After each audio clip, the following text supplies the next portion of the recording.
একটা দেশে একটা গণঅভ্যুত্থান হয়েছে যুদ্ধের মতো, যে 70 সালে আওয়ামী লীগের নেতা কর্মীরা এমপি হইলো কিসের ভিত্তিতে?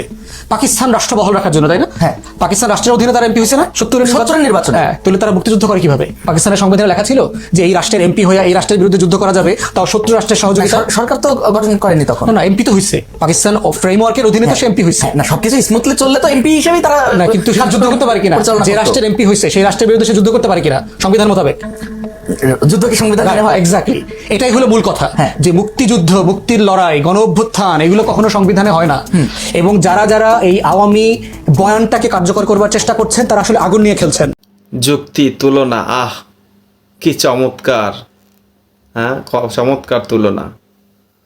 1971 সালে মহান মুক্তিযুদ্ধ, আর কোথায় 29 মিলিয়ন ইনভেস্টমেন্টের মেটিকুলাস ডিজাইনের এক নাটিকা। আর 1970 সালে কিসের ভিত্তিতে নির্বাচন হয়েছিল? কিসের ভিত্তিতে নির্বাচন হয়েছিল?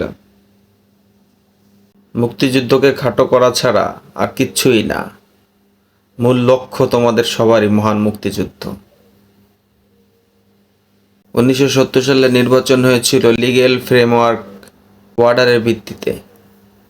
1970 সালে নির্বাচনে জয়, ক্ষমতা হস্তান্তর না করার ভণ্ডামি, অবশেষে 25শে মার্চ পর্যন্ত অপেক্ষা, তারপরে 25শে মার্চে কালোরাত্রি, গণহত্যা। যদিও তোমরা এই গণহত্যাকে বলো যে এই গণহত্যার জন্য বাঙালি দায়ী, এটা বাঙালি ডেকে নিয়ে আসছে।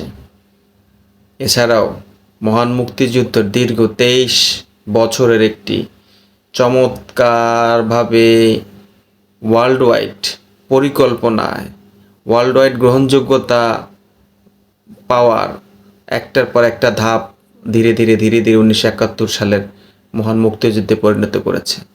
তুমি কিসের সাথে কি পান্তা ভাতে সস, হায় রে চান্দি!